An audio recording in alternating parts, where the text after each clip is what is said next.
Bismillahirrahmanirrahim. Assalamualaikum warahmatullahi wabarakatuh.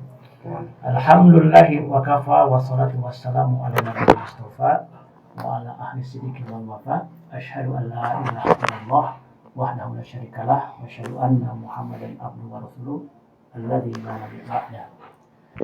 Alhamdulillah pemirsa Ubatu TV, hari ini kita dipertemukan di acara Jelajah Negeri dengan materi Palestina Riwayat Mukini bersama saya Yojoko Priyono sebagai host yang insya Allah akan memandu acara ini sampai dengan selesai. Telah hadir bersama saya seorang pakar kepalestinaan, pemilik pesantren Bunyanun Marsus di daerah Cilengkrang, Ustadz Gaus Abdul Hamid. Assalamualaikum Ustadz. Waalaikumsalam warahmatullahi wabarakatuh. Bagaimana kabar hari ini Ustadz? Alhamdulillah baik. Gimana Pak Joko, sehat? Alhamdulillah, insya Allah baik Ustadz. Masya Allah.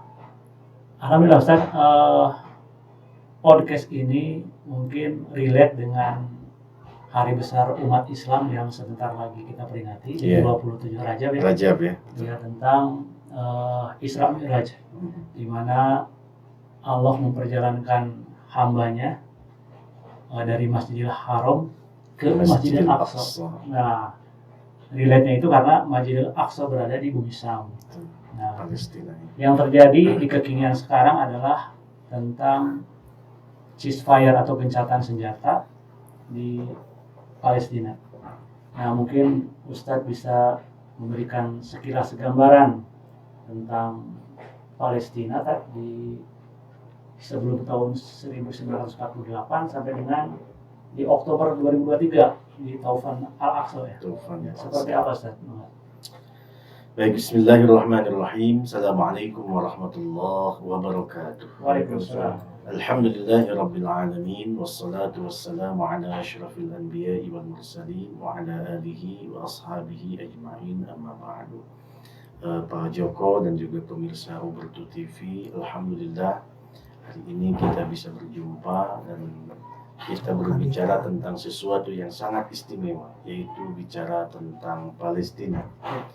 Bagi kita umat Islam seluruh dunia, Palestina bukan sekedar negara orang. Palestina bukan sekedar sebuah nama yang di situ ada umat Islam yang hari ini sedang berkonflik. Tapi lebih jauh daripada itu, bahwa tanah yang ada di bumi Palestina adalah tanah milik umat Islam. Tanah yang dipilih oleh Allah Subhanahu wa Ta'ala dan memiliki banyak gelar, banyak kemuliaan. Ia disebut dengan Ardul Mubarakah, tanah yang diberkahi. Bahkan tidak kurang dari 6 ayat Al-Quran bicara tentang keberkahannya. Kemudian juga disebut Ardul Muqaddasah, tanah yang disucikan, yang memang Allah Subhanahu wa Ta'ala wariskan untuk orang-orang yang beriman. Dan kemudian ia juga Ardul Qiyamah, ya, bumi tempat nanti hari kiamat terjadi. Jadi Palestina itu adalah awalan wa akhiran, ya. Awal peradaban di Palestina dan akhir peradaban menjelang hari kiamat itu juga di bumi Palestina. Bahkan saat kita dibangkitkan pun di bumi Palestina. Ditambah lagi dia sebagai Ardul Anbiya wal Mursalin, bumi para nabi dan utusan. Jadi sebelum kemudian kita bicara panjang lebar tentang Palestina, ikatan ideologi, ikatan iman kita telah lebih dulu menyatukan kita dengan Palestina. Nah, banyak sejarah yang panjang terjadi di bumi Palestina. Pertama kali pembebasannya dulu pada masa Rasulullah Sallallahu Alaihi Wasallam, isyarat-isyaratnya, bisyarah-bisyarahnya sudah ada.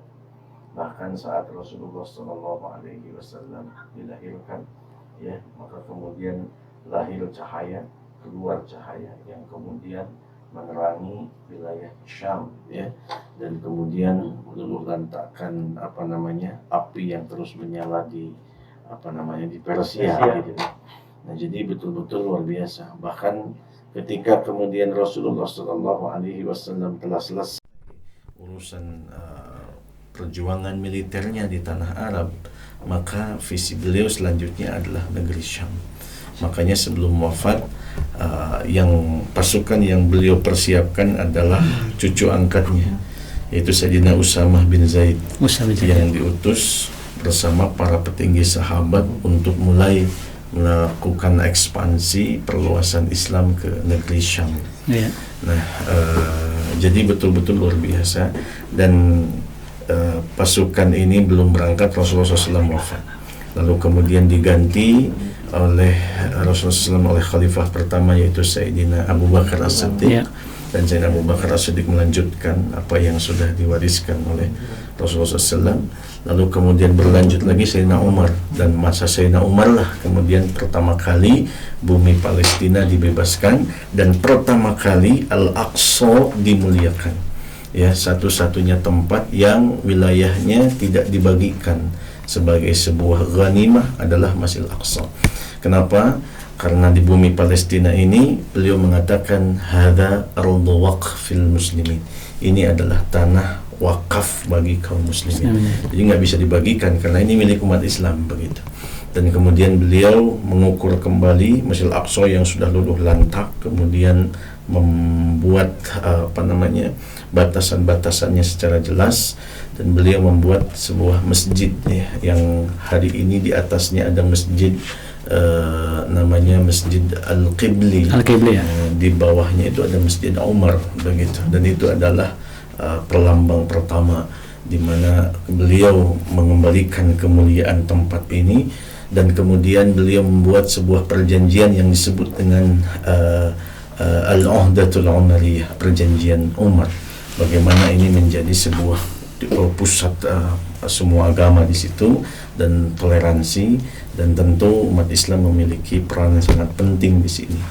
Tetapi kemudian perjalanan terus panjang sampai pada akhirnya terjadi penguasaan kembali oleh pihak timur ya, oleh pihak barat, yang kemudian pada akhirnya mereka mencaplok kembali Masjidil Aqsa sekitar 97 tahun, hampir 1 abad. Ya. Lalu kemudian datang lagi pahlawan umat Islam yang baru namanya Salahuddin Al-Ayyubi ya. yang kemudian membebaskan kembali tanah ini. Ya. Tetapi kemudian waktu berjalan cukup lama di bawah kekuasaan umat Islam, tapi saat kemudian perang salib, banyak wilayah-wilayah umat Islam yang kemudian juga terambil oleh pasukan-pasukan barat, ya. Sampai kemudian pada akhirnya ya pada masa Turki Utsmani ya. Turki Utsmaninya roboh, runtuh, maka tidak bisa mempertahankan Masjidil Aqsa ini. Lalu kemudian direbut oleh Zionisme, yang kemudian mereka ingin menempati sebuah negara, itu wilayah Palestina ya. Dan kemudian sejarah berlanjut ya, kita tahu tentang paham Zionisme betul. dan seterusnya Ya. dengan beberapa tokoh-tokohnya ya. Dan kemudian pada akhirnya mereka membuat siasat, berbagai siasat yang pada akhirnya ya dengan bantuan Inggris ya. Dengan bantuan Inggris mereka membawa banyak orang-orang Yahudi untuk berangkat ke wilayah Palestina, ya. Lalu kemudian mereka pada akhirnya di sana ya ujung-ujungnya memproklamirkan sebuah negara yang mereka sebut Israel. Begitu. Ya. Nah, pada tahun 48 itulah sebuah titik tonggak di mana umat Islam banyak diusir di sana ya, sampai 2/3 wilayah Palestina dikuasai mereka, dan umat Islam itu diusir dari tanahnya mereka sendiri. Bahkan mereka sampai saat ini pun masih ada yang pegang kunci rumahnya yang dulu kakeknya punya rumah di Palestina. Masya Allah, ya. Masya Allah. Nah ini panjang sejarahnya. Lalu kemudian awalnya perjuangannya terpusat di bangsa Arab, tetapi mengalami kekalahan perang, sampai pada akhirnya semakin lemah persatuan umat Islam, dan terakhir yang berjuang itu hanya orang Palestina saja. Betul, yang pada akhirnya seluruh wilayah Palestina ditaklukkan kecuali jalur Gaza. Betul. Sehingga yang kemudian jadi heboh pembicaraan dunia hari ini jalur Gaza. Jadi kalau boleh dikata seluruh wilayah Palestina sudah ditaklukkan kecuali Gaza. Jalur Gaza. Gitu. Dan Gaza lah, disitulah kemudian tempat hakikat jihad ada di Palestina, di Gaza. Iya, Masya Allah. Nah, tadi disebutkan tentang pengukuran luas Al-Aqsa ya. Ternyata Al-Aqsa itu ukurannya sama dengan Masjidil Haram, betul itu? Betul, Al-Aqsa itu luas ya. Jadi jangan dianggap bahwa Al-Aqsa itu seperti bangunan masjid gitu ya. Nah, ternyata Al-Aqsa itu kompleks ya. Namanya kompleks ya. Dan luasnya adalah 14,4 hektar atau 144 dunum orang-orang Palestina. Nah, jadi sangat luas. Jadi 14,4 hektar.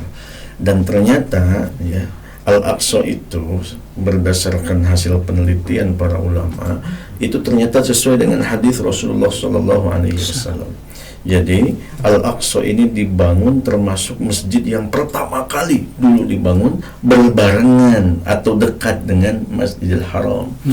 Kan ada hadis dari Abu Hurairah radhiyallahu an, ketika kemudian beliau bertanya kepada baginda Rasul, ayyu masjidin wudi'a fil ardi awwala, masjid apa yang pertama kali dibangun? Kemudian Rasul menjawab, Masjidil Haram. Thumma ay, setelah itu apa ya Rasulullah? Rasul menjawab, Masjidil Aqsa. Kam kana bainahuma, berapa jarak pembangunan Masjidil Haram dan Masjidil Aqsa ini? 40 sana, 40 tahun saja berselang. 40 tahun. Nah, jadi kalau seandainya Masjidil Haram itu dibangun oleh Nabi pertama, generasi pertama dari umat manusia ini, maka Masjid Al-Aqsa pun sama. Kenapa? Jarak pembangunannya cuma 40 tahun saja. Dan ini masjid kembar, masjid yang tak terpisahkan satu sama lain, begitu. Nah, sehingga umat Islam ketika mencintai Masjid Al-Aqsa, Masjid Haram, maka mesti mencintai Masjid Al-Aqsa. Karena itu kiblat kita pertama. Betul. Dan ternyata ada banyak kesesuaian antara Masjidil Haram dan Masjid Aqsa. Salah satu penelitian oleh para ulama ini, mereka sudah membuat penelitian yang cukup panjang, bahwa ternyata Masjidil Haram yang hari ini kita lihat itu bukan bentuk yang dulu pertama kali dibangun oleh Nabi Adam alaihissalam. Nabi Ibrahim itu yang meninggikan. Nah, Nabi Adam yang membangun. Nah, itu ternyata bentuknya itu ada bentuk yang dulu dibangun oleh Nabi Adam alaihissalam dan kemudian ditinggikan oleh Nabi Ibrahim alaihissalam. Dan ternyata secara bentuk ya, Ka'bah yang kita kenal hari ini itu sama dengan bentuk Masjid Al-Aqsa. Sama, Masya Allah, cuma beda ukuran. Masjid Al-Aqsa lebih besar. Kenapa Masjid Al-Aqsa lebih besar? Karena memang pada dulu sebelum umat Nabi Muhammad SAW ya, mereka kiblatnya adalah Masjidil Aqsa. Masjidil Haram itu kan dijadikan kiblat ketika Rasul sudah hijrah di Madinah malah ya. Qad nara taqalluba wajhika fis sama falanwalliyannaka qiblatan tardaha fawalli wajhaka syatral Masjidil Haram. Nah, itu bukti kesamaan ya tentang dua masjid kembar ini.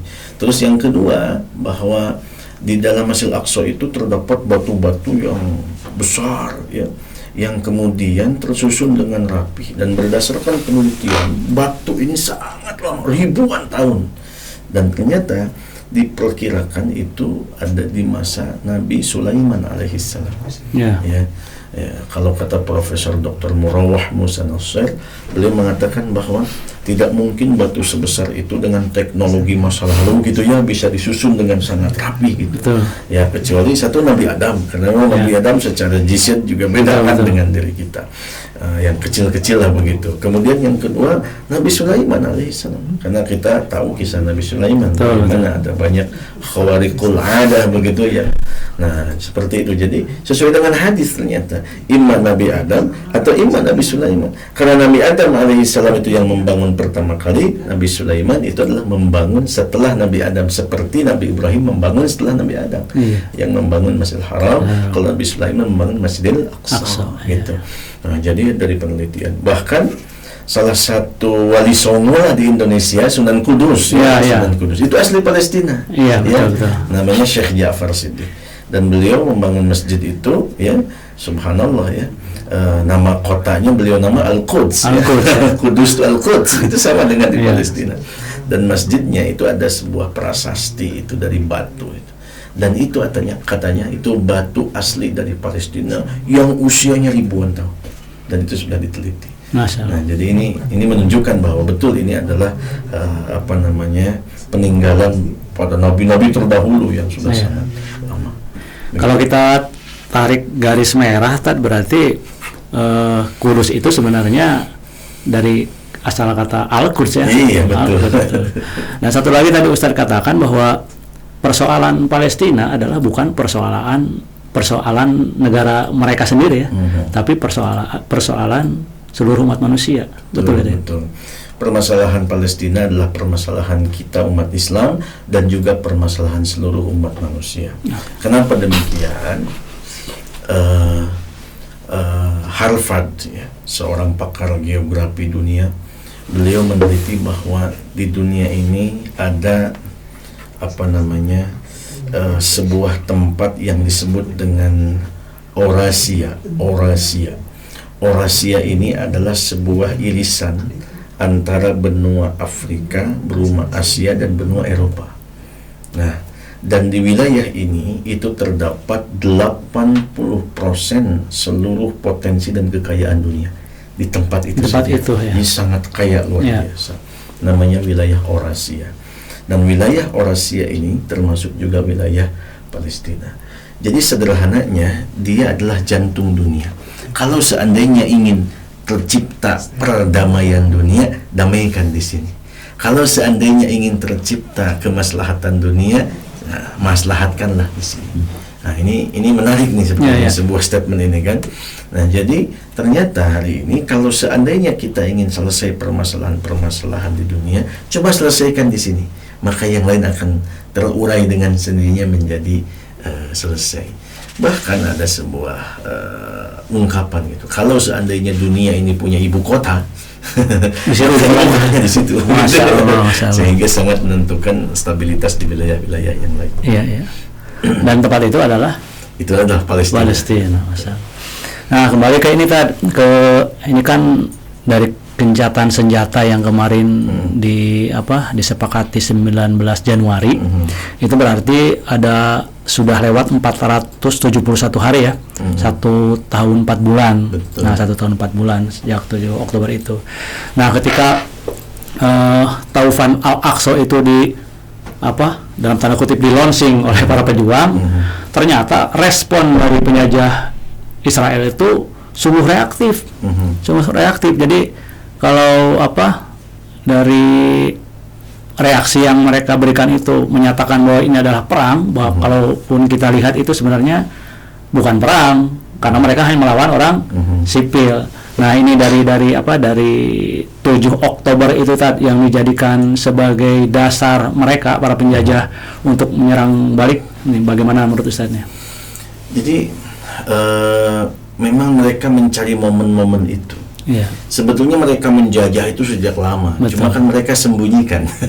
Artinya mereka melakukan sebuah kamuflase penjajahan ya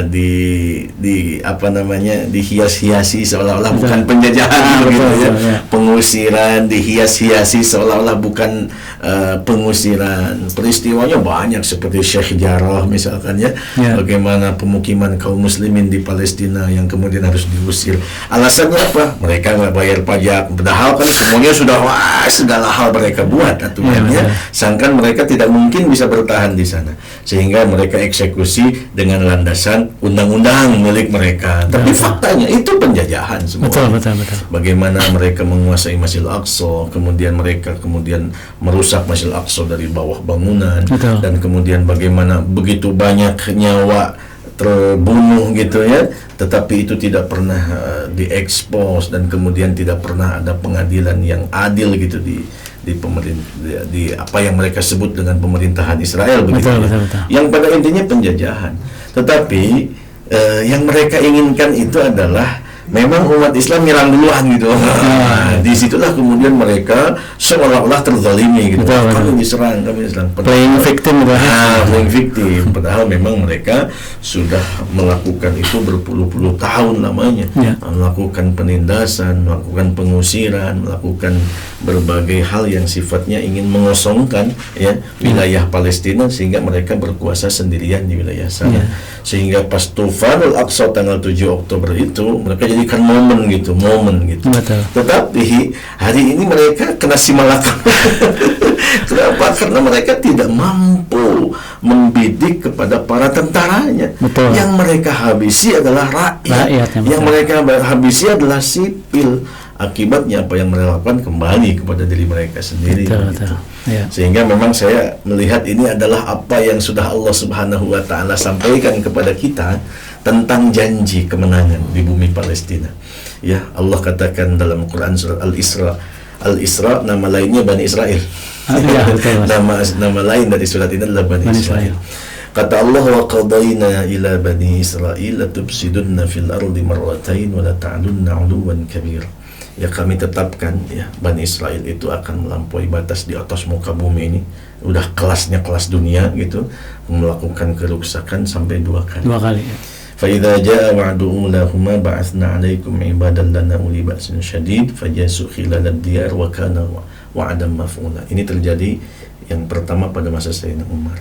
Tetapi kemudian yang kedua, fa idza jaa wa'dul akhirah, ya ketika datang janji yang kedua untuk dihancurkan kaum Bani Israel ini, ternyata hal yang pertama Allah Subhanahu wa Ta'ala sampaikan liyasu'u wujuhakum, agar kemudian Allah menghitamkan wajah kalian wahai Bani Israel. Ya. Jadi selama ini mereka menampakkan di dunia dengan wajah yang bersih, wajah yang baik, ya, membangun Palestina gitu ya. Kemudian memanusiakan orang di sana, seolah-olah membuat peradaban yang bagus di tanah Palestina. Itu yang dimunculkan di dunia. Betul. Dan kemudian orang-orang pejuang Palestina dikatakan teror kan gitu ya. Setiap pemerintah Amerika yang terpilih jadi presiden ini selalu bilang teroris kan begitu. Ya, Hamas teroris dan seterusnya. Jadi mereka sebagai pahlawan dan yang melawan mereka adalah teror begitu. Nah, tetapi hari ini berbalik gitu. Liyasu'u wujuhakum. Dulu wajah yang mereka tampakkan wajah yang baik, wajah orang soleh sebut saja begitu. Hari ini Allah perlihatkan bagaimana hitam wajah mereka dan legamnya wajah mereka dengan perbuatan mereka sendiri. Ya. Seperti itu. Nah, ini 1 tahun 4 bulan ini relate sekali dengan apa yang Ustaz sampaikan, karena ternyata standar ganda yang mereka tampilkan, standar ganda Barat yang mereka tampilkan mulai terbuka. Pertama, terbukanya mata dunia tentang keteguhan iman orang-orang Palestina. Itu pertama. Dan yang kedua adalah keberanian orang-orang Gaza. Nah, ini saya melihat bahwa ternyata apa yang dilakukan penjajah terhadap Gaza itu membuka cakrawala pemikiran orang-orang Barat, orang-orang Barat yang tadinya melihat tampilannya kan begitu bagus dari orang-orang dari para penjajah itu. Nah, ternyata terbuka ada seorang selebgram ya, Megan Rice. Dia itu tergugah hatinya, mungkin wasilahnya adalah wasilah penyerangan penjajah ini terhadap orang-orang Gaza. Ternyata dia melihat pertama keteguhan iman mereka, dan dia hebatnya si Megan Rice ini kecanduan membaca Al-Quran tadi. Allahu Akbar. Dia kecanduan membaca Al-Quran walaupun masih dalam bentuk terjemah ya. Tapi itu yang membuat beliau bersahadat. Pertama itu. Yang kedua ada seorang chef, seorang traveler dari Amerika juga, tapi mungkin dia tidak terhidayahi ya. Tapi salah satu statementnya sungguh-sungguh luar biasa. Namanya Anthony Bourdain. Dia mengatakan saat ini hampir seluruhnya bisa dibuat di Cina, kecuali keberanian tadi. Keberanian hanya ada di Gaza. Betul. Bagaimana Ustadz memandang ini? Masya Allah, luar biasa. Maha benar Allah, maha benar Rasulullah Sallallahu Alaihi Wasallam. Karena memang ternyata jauh-jauh hari sebelum peristiwa hari ini kita lihat bagaimana mereka dikurung ya. Betul. Dalam tempat yang hanya luasnya 340 km persegi, yang kemudian di situ 2 juta orang tinggal, tidak bisa kemana-mana, kemudian dibombardir hampir semua sisinya. Ya. Kalau orang sudah depresi, orang sudah angkat bendera putih, orang sudah menyerah gitu. Ya bayangin ini sampai 15 bulan ya, bagaimana betul berapa? 1 tahun 4 bulan. Iya. Berarti 16 bulan. Masya Allah, luar biasa. Ini menunjukkan bahwa keteguhannya yang dahsyat gitu. Saya teringat hadis Rasulullah Sallallahu Alaihi Wasallam di mana Rasul bersabda jauh sebelum ada Gaza, jauh sebelum ada peristiwa penjajahan Israel Zionisme ini. Tapi Rasul sudah mengatakan bahwa la tazalu ta'ifatun min ummati 'alal haqqi zahirin wa li'aduwwihim qahirin la yadurruhum man khalafahum illa ma asabahum min laqwa hatta ya'ti amrullah wa hum kadhalik. Qalu aina hum ya Rasulullah? Bi Baitil Maqdis wa akna fi Baitil Maqdis. Jadi kata Rasulullah SAW, akan senantiasa ada sekelompok orang dari umatku di mana mereka zahirin al-haq, mereka tegak ya, untuk menyuarakan kebenaran. La yadurruhum man khadhalahum, tidak membuat mereka mundur, tidak membuat mereka kalah, tidak membuat mereka berpaling itu orang-orang yang menyerang mereka, yang mengintimidasi mereka. Nah, sampai kemudian hatta ya'ti amrullah, sampai hari kiamat. Terus para sahabat kemudian bertanya, orang yang hebat, yang tanpa keluh kesah gitu, yang terus berjuang di tengah-tengah kesulitan, ainahum ya Rasulullah, di manakah mereka itu? Rasul menjawab, di Baitul Maqdis wa akna fi Baitul Maqdis, mereka yang tinggal di Baitul Maqdis dan sekitar Baitul Maqdis. Baitul Maqdis jelas itu Masjidil Aqsa, sedangkan aknaf Baitul Maqdis itu di sekitar Masjidil Aqsa, dan itulah Gaza. Masya Allah, termasuk aknaf Baitul Maqdis. Jadi saya melihat itu adalah karakter yang memang sudah disebutkan oleh Rasulullah SAW dan pasti benarnya, dan ternyata hari ini kita bisa menyaksikan bagaimana sahabatnya mereka, tokohnya mereka di dalam perjuangan betul-betul menginspirasi, bukan hanya kita umat Islam tapi juga mereka yang non-muslimnya. Begitu banyak inspirasi yang terlahir di jalur Gaza. Betul. Nah, berarti keteguhan mereka memang benar-benar teruji tadi ya. Betul. Selama ini kan Ustadz juga menjadi mutarjim ya, dulu di kegiatan-kegiatan kepalestinaan, bertemu dengan banyak orang-orang Gaza. Nah, kalau secara interaksi pribadi melihat mereka seperti apa di sini? Masya Allah ya, Alhamdulillah, saya sejak tahun 2014 lah mungkin saya berinteraksi dengan para masyayikh yang datang dari Palestina. Ya. Yang paling banyak dari Gaza, yang paling banyak saya temani, walaupun dari Tufal Gharbiyah juga, tepi barat juga saya beberapa kali menemani beliau. Satu hal di mana saya menemukan mereka, pertama, rata-rata mereka hafiz Quran ya. Jadi rata-rata mereka adalah ahlul Quran yang setiap hari terbiasa membaca Al-Quran, yang kemudian berupaya mendawamkan Al-Quran di setiap hariannya. Kemudian yang kedua ya, orang Gaza itu kalau saya temukan ternyata berbeda dengan keumuman orang Arab. Orang Gaza ya mungkin ada kesamaan sedikit, tapi mereka lebih humble, lebih sopan, mereka lebih enak diajak bicara, lebih baik secara budi pekerti. Masya Allah. Dan saya sering menemukan sebuah karakter yang luar biasa di antara orang-orang Gaza adalah ketawaduan. Tawadhu orangnya, Masya Allah. Walaupun beliau doktor, walaupun beliau profesor, Masya Allah, ketika berinteraksi dengan saya begitu ya, hanya mutarjim biasa itu, Masya Allah, memuliakan saya begitu sangat luar biasa. Dan Alhamdulillah, hampir semuanya saya masih punya kontak beliau, dan beliau masih bersilaturahim. Bagaimana, Masya Allah, mereka betul-betul menghormati saya, dan bukan hanya saya, juga orang Indonesia dengan ketawaduan mereka. Alhamdulillah. Nah, ini selama 1 tahun terakhir ini mungkin kita lihat gelombang protes terhadap apa yang digaungkan oleh penjajah itu sebagai perang, padahal itu adalah genosida ya. Itu hampir mendunia, hampir mendunia selama 1 tahun ini. Dan yang kalau saya lihat itu Irlandia, yang notabene merupakan bagian dari United Kingdom atau Inggris, suara protesnya lebih keras. Irlandia itu Perdana Menterinya Simon Harris ya, itu lebih keras. Lalu ada Norwegia dan Spanyol. Nah, Ustadz melihat fenomena ini seperti apa tadi? Karena ternyata apa yang dilakukan penjajah Israel itu efeknya ternyata begitu mendunia dan membuka hampir semua negara-negara yang dulu mungkin tidak mendukung Palestina sebagai negara merdeka, tapi sekarang banyak yang mendukung. Ya, Masya Allah, ini sebuah anugerah yang luar biasa. Itulah wa makaru wa makarallah, wallahu khairul makirin. Mereka menganggap bahwa dengan apa yang mereka lakukan semakin menguatkan mereka, tetapi sesungguhnya Allah Subhanahu wa Ta'ala punya cara begitu untuk menguatkan kaum muslimin di Palestina dan Palestina itu sendiri.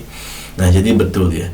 Jadi ini adalah sebuah anomali mungkin ya, ketika mereka mencoba melakukan berbagai hal ya untuk melakukan pengusiran, mengambil alih wilayah gitu dengan segala kekerasan yang mereka anggap legal karena mereka diserang kan begitu. Tapi pada akhirnya kemudian Allah membuktikan dengan cara lain begitu, dengan cara lain sehingga saya melihat disinilah letak kuasa Allah gitu. Letak kuasa Allah. Bisa jadi kemenangan itu tidak harus dengan kemudian kemenangan jumlah banyak korban dan sedikit korban begitu ya.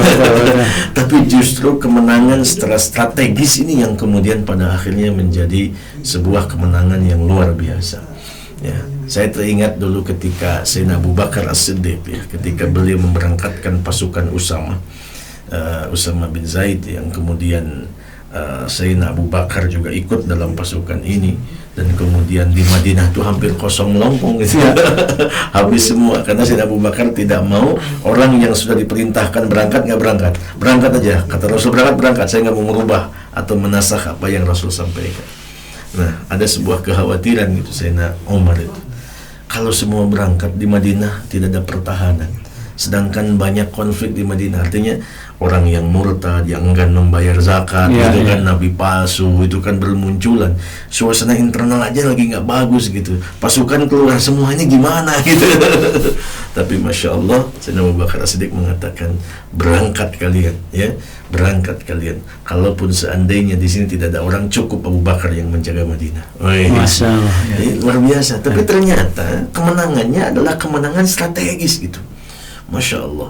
Dari situlah kemudian melihat pasukan kaum muslimin yang banyak berangkat ke negeri Syam, sampai-sampai musuh yang awalnya melawang Madinah gitu, yang siap mencaplok gitu, melihat pasukan besar berangkat keluar, mereka berpikir, wah, yang berangkat aja sebanyak ini, apalagi yang di dalam. Jadi mereka mundur sendiri gitu. Dan ini subhanallah, jadi sebuah strategi. Betul, yang pada akhirnya seolah-olah kan kita banyak korban, kita yang rugi, infrastruktur kita yang hancur. Tapi Masya Allah, di situ membuka mata dunia.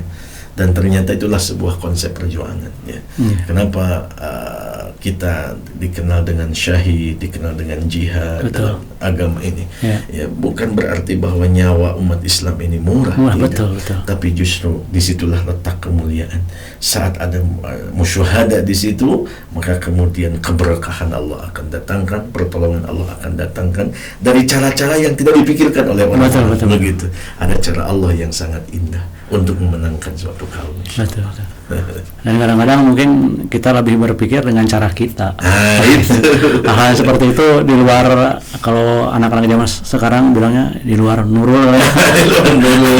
Iya betul. Kadang-kadang kan kita kalau ngejar emosi kan, dibunuh banyak, kita bunuh lagi. Kan tidak begitu. Islam mengajarkan, Masya Allah. Nah, satu mungkin ketika kita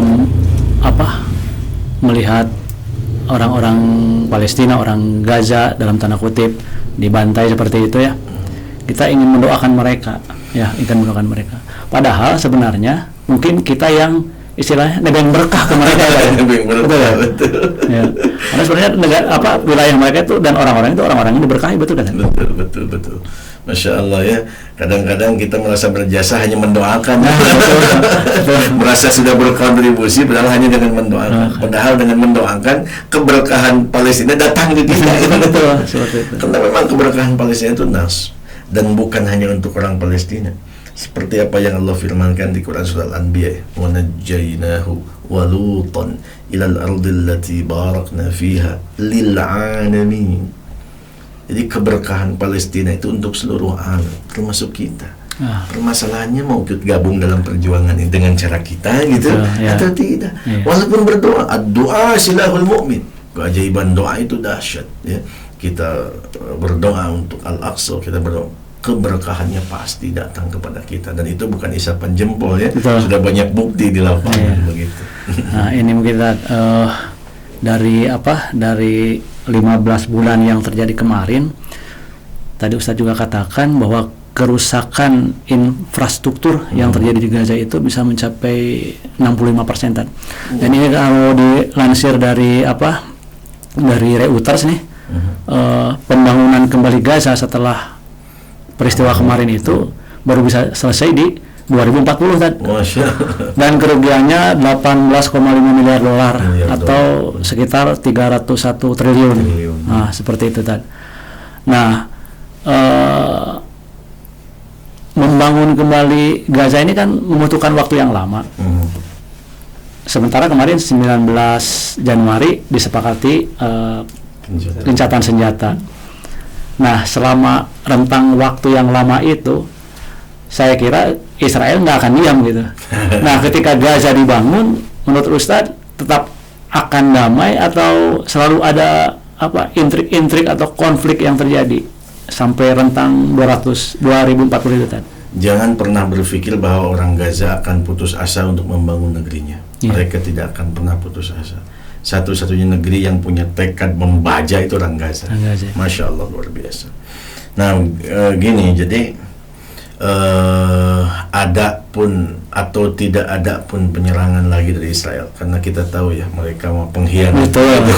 Berapapun perjanjian damai mereka buat, pada akhirnya mereka yang suka melanggarnya. Tapi Gaza adalah orang yang senantiasa membangun. Mereka adalah yang tidak pernah berputus asa untuk membangun. Ya, hari ini dihancurkan, nggak apa-apa, kita bangun lagi. Gitu. Dan memang mereka sudah sampai kepada menikmati perjuangan. Ya, bukan hanya sekedar ingin hasilnya terlihat bagus gitu, bukan, tapi menikmati dalam prosesnya. Nah, ini yang kemudian begitu luar biasa uswah mereka kepada kita semua. Dan PR besarnya memang ya. Jadi saya pikir, nah ini jangan dikira bahwa perjanjian damai ini adalah kemenangan dari pihak Israel gitu. Iya, betul. Ya, justru yang meminta untuk dimediasi dan kemudian ada terjadinya gencatan senjata itu adalah pihak Israel. Iya. Ya. Mereka hanya ingin membebaskan 33 tawanan, susahnya bukan main. Dan korbannya makin dahsyat. Betul. Materi mereka sudah luar biasa keluar banyak, dan tentara-tentara mereka sudah habis. Ya, mereka harus mencari tentara-tentara cadangan. Ya, dan impornya. Impor, betul. Ini sudah repot mereka ini. Jadi yang minta gencatan senjata bukan kita. Bukan orang Gaza. Gaza tidak pernah bendera putih, tidak ya. Masya Allah, luar biasa. Bahkan dari perjanjian ini kita hanya menyerahkan 33 sandera, sedangkan mereka ribuan sandera. Betul. Yang kemudian dibebaskan dari orang Palestina begitu. Dan yang mengatur tentang klausul perjanjian ini dari kita gitu. Jadi jangan dibalik nih, karena dunia media kan nge-framingnya betul seolah-olah yang lemah nih Gaza, yang diuntungkan Gaza gitu. Enggak. Ya, justru mereka masih dalam tahap perjuangan yang tidak pernah henti, dan ritmenya sudah makin luar biasa begitu. Dan ini membuat ketakutan nih para penjajah. Akhirnya minta dimediasi, dan kemudian terjadilah apa yang terjadi hari ini. Tapi di sisi lain juga kita bersyukur, alhamdulillah, karena mereka mau menghentikan genosida kan gitu. Betul. Karena mereka tidak mampu melawan tentaranya, mereka hanya melawan sipil saja. Nah, ini yang kemudian menjadi sebuah kabar gembiranya. Mudah-mudahan tidak ada lagi pembantaian begitu. Nah, tetapi sejarah membuktikan bahwa mereka adalah pengkhianat gitu, senantiasa merusak perjanjian yang sudah dibuat, yang pada akhirnya kita harus waspada juga nih, hati-hati. Kita harus membuat plan A, plan B, plan C begitu, dan saya yakin para mujahidin di Gaza sudah khatamlah dengan urusan-urusan begini. Dan berbicara tentang strategi, kan tentara IDF Israel itu menyisir Gaza itu dari utara ya, dari utara sampai selatan, sampai terakhir Rafah. Sisanya hanya Rafah ya. Dan ketika gencatan senjata itu digulirkan, ternyata basis dari pejuang-pejuang Gaza itu ada di utara. Nggak ketemu. Tidak ketemu, ada di utara, dan tawanan-tawanan tawanan-tawanan orang Israel itu ada di sana. Dan satu lagi kan, kalau dilihat dari perayaan, mungkin mereka merayakannya sebagai ya bukan kemenangan lah, tapi kemenangan sementara mungkin ya untuk orang-orang Gaza ya. Keluar dari di jalan-jalan raya Gaza itu keluar mobil-mobil dengan mulus, Ustaz. Masya Allah, itu strategi seperti apa sebenarnya yang dilakukan oleh para pejuang sehingga tidak terdeteksi dari awal penyisiran yang dilakukan oleh IDF itu kan? Jadi Masya Allah, ini memang kadang-kadang di luar nalar, luar biasa ya. Gaza itu kan tempat yang kecil betul ya, dan hampir setiap jam seluruh jengkal tanah itu ada drone-drone Israel yang terbang di atasnya. Hampir setiap jam suaranya mengganggu kebisingan rakyat Gaza itu. Jadi tidak ada satu jengkal pun yang tidak diindra oleh Israel. Iya. Tapi mereka tidak mengetahui di mana pusat pertahanan militer untuk Gaza. Yeah. Masya Allah. Jadi ini dahsyatnya yang kita dengar dari para mujahidin, yeah, bahwa mereka membuat terowongan ke bawah tanah. Betul. Dan membuatnya juga bukan dengan besi, karena besi itu bisa terdeteksi katanya. Ya nggak tahu dengan cara apa ya, gitu. betul. Kedalamannya juga luar biasa. Betul. Sehingga mereka bisa membuat kota di dalam Gaza. Nah gitu, dan Masya Allah luar biasa. Dan untuk salah satu mereka kan ditutup secara legal tapi mereka punya akses keluar, salah satunya ke Mesir. Katanya terowongan itu bisa sampai bis juga bisa masuk, jadi besar juga gitu. Iya. Ternyata bisa sampai seperti itu. Tapi ya, lagi-lagi orang-orang tertentu yang bisa mengetahui wilayah-wilayah itu. Kan aneh juga ya, Gaza diisolasi, di sekitarnya Israel, kemudian Mesir kurang mendukung perjuangan Gaza kalau jujur begitu ya. Iya, betul. Kemudian untuk kepentingan sekarang ya. Betul, kepentingan sekarang gitu. Dan kemudian di wilayah baratnya adalah laut gitu.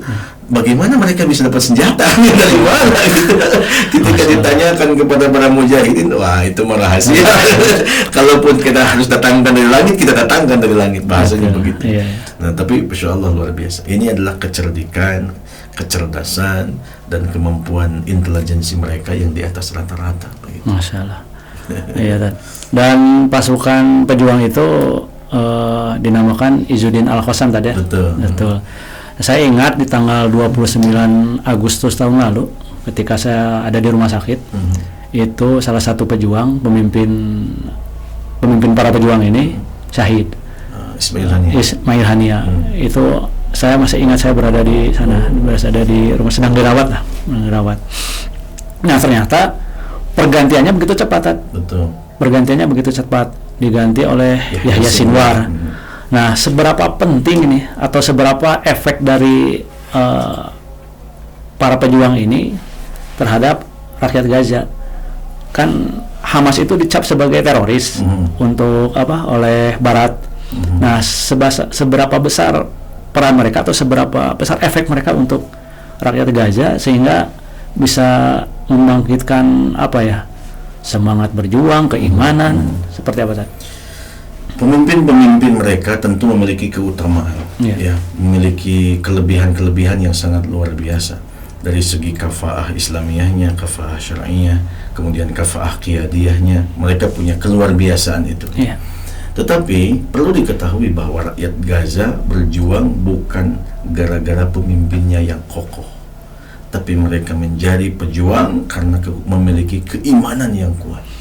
Mereka memiliki Quran, mereka memiliki keyakinan kepada Allah. Andaikan mereka berjuang karena Yahya Sinwar, Yahya Sinwar telah syahid, tapi Allah Maha Hidup. Betul. Kalau mereka berjuang karena Ismail Haniyah telah syahid, tapi Allah Maha Hidup. Maka untuk mematikan semangat perjuangan tidak bisa hanya dengan mematikan para pemimpinnya. Buktinya gugur satu, tumbuh 1000. Masya Allah. Begitu luar biasa para pengganti mereka, tidak kalah mulianya, tidak kalah pentingnya, tidak kalah hebatnya, dan itu tidak mampu memadamkan semangat perjuangan. Tapi yang menarik ya pimpinan militer itu kan Abu Daif ya namanya. Abu Daif ya, itu yang mengumumkan perang 7 Oktober itu saya langsung dengar perkataan beliau langsung kan gitu ya, yang walaupun hanya suaranya saja, tapi sampai sekarang kan Israel tidak bisa mendeteksi di mana Abu Daif ini yang Masya Allah luar biasa. Jadi wajar saja kalau mereka bisa mendeteksi Ismail Haniyah, wajar saja mereka bisa mendeteksi Yahya Sinwar. Kenapa? Karena mereka kan pimpinan presiden lah gitu kan. Kalau presiden kan tampak gitu ya. Betul. Tampak, terlihat, dan memang harus terlihat namanya juga tampak. Tetapi ada yang di belakang layar yang menjadi pimpinan yang tidak tampak, ini yang tidak bisa terdeteksi. Ini membuktikan koar-koarnya Israel ya, dengan Mossadnya yang kesalahannya 0,01 katanya gitu ya. Ternyata tidak bisa berkutik di hadapan bagaimana para pejuang Palestina. Ini mungkin beberapa poin terakhir mungkin tadi ya. Ada satu quote dari Salahuddin Al-Ayyubi, kalau Anda tidak salah mengquote nih, bagaimana mungkin saya bisa tersenyum ketika Al-Quds masih terjajah, seperti itu. Nah, ketika Salahuddin mengungkapkan itu, mungkin relate-nya ke kita. Jadi sebenarnya dukungan seperti apa yang bisa kita berikan ke Gaza dan Palestina selain doa tentu saja tadi ya, dukungan seperti apa, karena apa yang terjadi di sana itu bukanlah masalah Gaza dan Palestina, tetapi masalah dunia dan juga khususnya masalah umat Islam.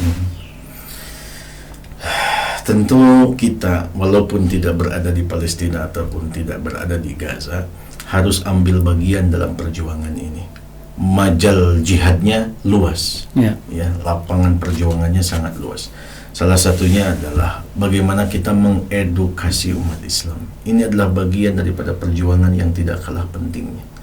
Selama ini umat Islam sudah dicekoki bahwa kita tersekat-sekat dengan negara, batas-batas wilayah, ya, sehingga kita lebih egois dengan wilayah kita sendiri, ya. Sedangkan Islam tidak mengenal itu, ya.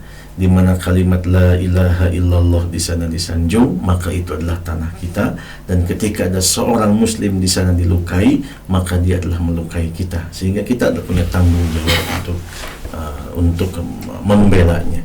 Nah, ini yang kemudian harus kita bangun. Ditambah lagi bahwa Al-Aqsa, Palestina, Gaza bukan tanah biasa. Ini tanah yang dipilih oleh Allah Subhanahu wa taala. Sederhananya begini, kalau seandainya hari ini Masjid Al-Aqsa direbut, Palestina kemudian dijajah, kenapa sedikit orang yang berkomentar? Kenapa orang-orang umat Islam ini sedikit gitu yang kemudian mempermasalahkan itu? Ya, padahal bayangkan kalau bahasanya, kalau Masjidil Haram kemudian direbut, kalau kota Mekah kemudian dikuasai dan dijajah, kira-kira bagaimana reaksi umat Islam di dunia? Yang seharusnya kita punya sikap yang sama, ya, karena Masjidil Haram milik umat Islam, Masjidil Aqsa milik umat Islam, mereka sama. Kota Mekah milik umat Islam, Palestina, Al-Quds, Gaza juga milik umat Islam. Sehingga adalah sebuah keharusan kita memperjuangkan tanah-tanah ini, bukan karena negara orang, bukan karena negeri orang, tapi itu adalah milik kita umat Islam. Itu yang pertama. Selain juga nanti bisa berdonasi, ya, membantu kemanusiaan dan sebagainya. Tetapi hal yang paling pertama yang saya ingin sampaikan adalah masalah mengedukasi masyarakat. Kita bisa menggunakan majelis-majelis ta'lim, kita bisa menggunakan media sosial, kita bisa menggunakan acara-acara podcast seperti ini untuk mengedukasi masyarakat biar mengerti tentang hakikat Palestina bagi umat Islam. Masya Allah, penjelasannya sungguh luar biasa, membuka cakrawala pengetahuan kita lah ya, tentang Palestina umumnya dan Gaza secara khusus. Nah, Tad, mungkin ada yang disampaikan, Tad. Ustadz kan pemilik pondok pesantren Bunyanun Marsus ya. Kalau boleh tahu, Tad, untuk bisa masuk ke pesantren Ustadz itu, misalkan dari pemirsa ini nih,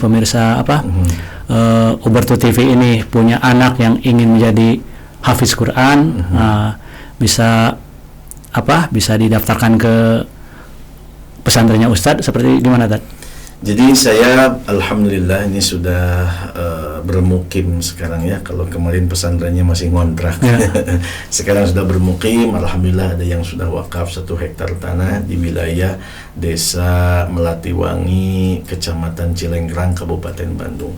Dari ujung Berung, dari alun-alun sekitar 7 kilo naik ke atas. 7 kilo, siap. Ketinggiannya di 1165 meter di atas permukaan laut. Nah, alhamdulillah tempat yang istimewa, tempat ngadem gitu ya. Kami menamainya Pesantren Agro Bunyanun Marsus. Di sini diajarkan tahfidz Quran, tapi bukan hanya sekedar tahfidz, tapi juga fahmil Quran. Karena kami mengajarkan bahasa Arab, kami mengajarkan fikih, mengajarkan akidah, kitab-kitab kuning ya kita ajarkan. Bahkan alhamdulillah mereka yang sudah 30 juz, kemudian mereka sudah bahasa Arabnya sudah cukup bagus, lisan dan tulisan. Kami sudah bekerja sama dengan yayasan yang lain ya untuk sama-sama mempromosikan mereka kuliah di Al-Azhar gratis. Masya Allah. Perjalanannya gratis, biaya kuliahnya gratis, dipulanginnya juga gratis. Masya Allah. Alhamdulillah. Ini peluang bagi yang kemudian ingin ikut gabung di pesantren kami ya, daftar silahkan hubungi saja www.bunyanun-marsus.com. Ada di running text ya kalau pemirsa Ubertu TV ingin lebih jelas. Dan juga ada itunya tadi, ada IG-nya ya? Ya, ada IG-nya sama ya, Pesantren Agro Bunyanun Marsus. Masya Allah. Nah, mungkin Tad sebagai kalimat penutup ini tentang apa yang kita bahas tadi, mungkin agar bisa menggugah semangat keislaman kita tentang Gaza dan Palestina. Tafadhol Tad. Baik pemirsa Ubertu TV, satu hal yang penting bagi kita semua ya sebagai bangsa Indonesia, yang sebetulnya bangsa Indonesia merupakan bangsa yang memiliki perhatian penting luar biasa terhadap Palestina, dan itu diakui oleh para masyayikh mereka yang datang ke sini. Kenapa? Karena memang di Indonesia tentang edukasi kepalestinaan sudah mulai merata. Banyak orang yang sudah memahami hakikat kepalestinaan, sehingga mereka siap bersuara lantang, mereka siap turun ke jalanan mendukung perjuangan kaum muslimin di bumi Palestina, dan pada akhirnya sampai kepada pembebasan Masjidil Aqsa. Saya katakan bahwa kemenangan Masjidil Aqsa adalah hak dan pasti, karena itu adalah janji Allah Subhanahu wa taala. Fa idza jaa wa'dul akhirati liyasu'u wujuhakum wa liyadkhulul masjida kama dakhaluhu awwala marrah wa liyutabbiru ma 'alaw tatbira. Mereka akan binasa sebinasa-binasanya, mereka akan hancur sehancur-hancurnya, dan insyaallah janji Allah itu adalah janji yang pasti terjadi. Tapi jangan sampai kita hanya jadi penonton saja. Ketika itu terjadi, kita hanya mengucapkan alhamdulillah. Berbeda orang yang masuk Islam, kata Al-Qur'annya, sebelum Islam menang dan masuk Islam setelah Islam menang, beda. Berbeda juga kita mendukung Palestina sebelum menang sama mendukung Palestina sesudah kita menang. Maka pastikan kita menjadi bagian para pejuang Palestina dengan apa yang bisa kita lakukan, dari mulai edukasi, kemudian broadcast menyebarkan informasi positif tentang Palestina, sampai kemudian kita berkontribusi dengan harta kita. Insya Allah kita tercatat sebagai mujahid Palestina. Insya Allah hari ini kita berjuang sama-sama di Indonesia, di dunia ini. Nanti kita semua akan dibangkitkan di padang mahsyar, dan insya Allah kita kumpul di Palestina. Ardul mansyari wal mahsyar. Barakallahu fikum, hadanallahu wa iyyakum ajma'in, wal afu minkum. Assalamualaikum warahmatullahi wabarakatuh. Waalaikumsalam warahmatullahi wabarakatuh. Demikian pemirsa Ubertu TV, perbincangan kita tentang Palestina riwayat mungkini bersama Ustadz Ghaus Abdul Hamid. Alhamdulillah kita bisa dapatkan kembali cakrawala yang lebih luas tentang kepalestinaan dan Gaza. Semoga ini menambah wawasan kita tentang keimanan kita, tentang perjuangan dari rakyat Gaza dan Palestina. Demikian yang bisa disampaikan. Aku qouli hada, astagfirullahaladzim. Assalamualaikum warahmatullahi wabarakatuh. Assalamualaikum warahmatullahi wabarakatuh.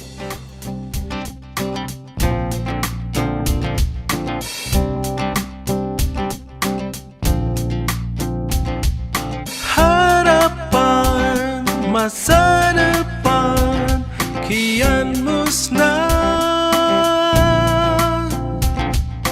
terbakar nafsu angkara murka,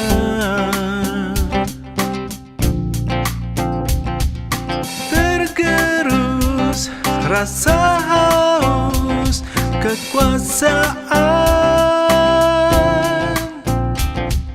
yang coba menghapus peta dunia.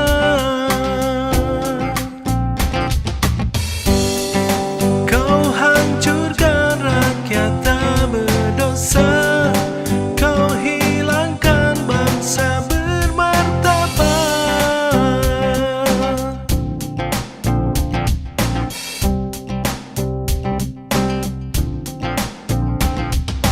Gerakan strategi tipu daya, merampas hak asasi manusia, tak peduli anak-anak dan dewasa. Satu kata untuk mereka binasakan.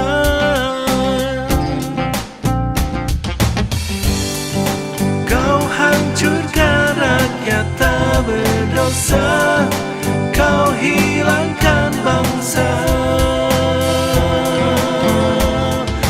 Bebaskanlah Palestina, merdekalah Palestina, seperti dahulu kala, hingga damai bersamamu Palestina.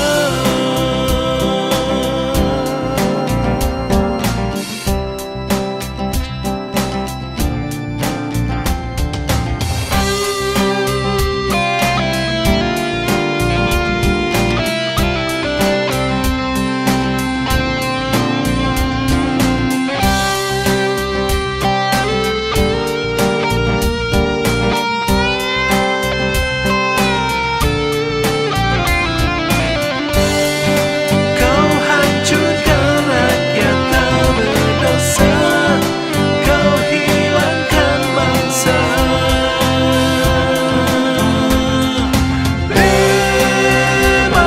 Bebaskanlah Palestina,